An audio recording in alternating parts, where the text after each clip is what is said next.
The murder of this California cop, Officer Singh, now reigniting the debate over the state's sanctuary laws.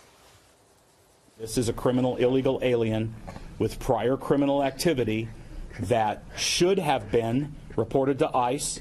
We were prohibited, law enforcement was prohibited because of sanctuary laws, and that led to the encounter with Officer Singh.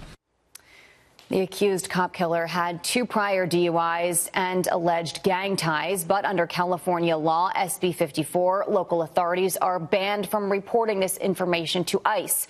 Here to debate how to stop this from happening again, Democratic strategist Roger Fisk and conservative political analyst and attorney Ken Chase.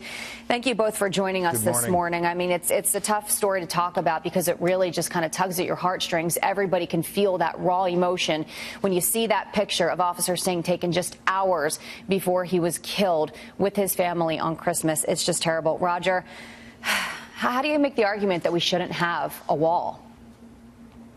First off, my condolences to the officer's family and his colleagues. And the officer was an immigrant as well, and legally. That needs to be remembered. Of course, I'm just pointing that out.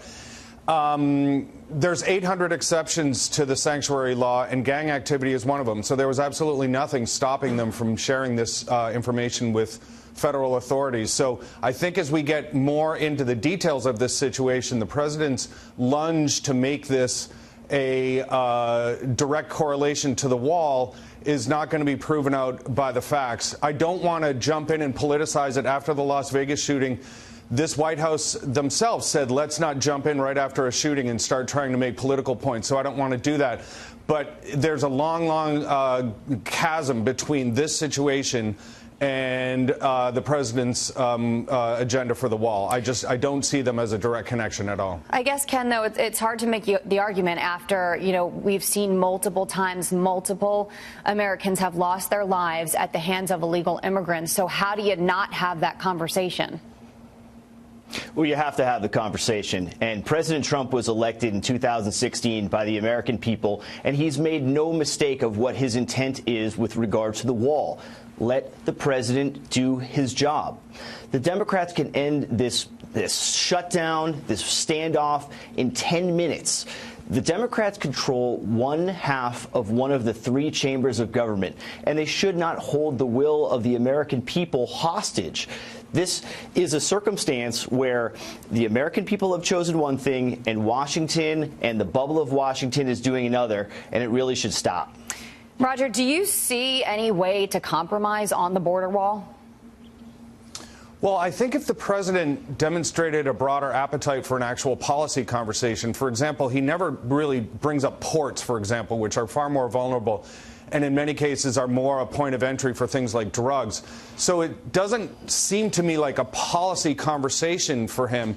It's anecdote driven, like as we're seeing right now. And it's much more focused on political points and playing to his base rather than a broader conversation. He's facing a very interesting opportunity right now. And were I in a position to give him advice, I would say the next couple days could really determine a lot of the tone and the flavor and the content of this year.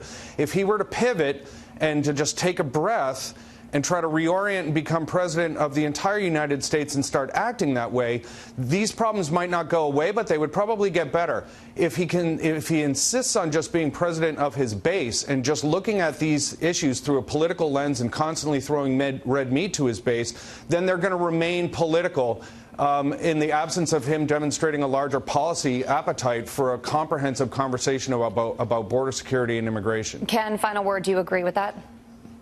Not at all. And that's Washington for you, Jillian, right there. Everybody's giving the president, from the other side of the aisle, everybody's giving the president advice. Listen to us. He's sitting there in his Oval Office on a holiday waiting for the Democrats to come to the table to compromise for a deal.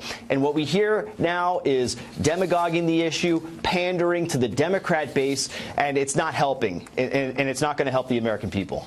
It's amazing he can be both the victim and the champion in every situation. Well, Roger and Ken, I'm sure this debate is not over, but we do appreciate you guys joining us now. We are out of time on this one for today. Have a good New Year. Thank you, you too. Have a great New Year.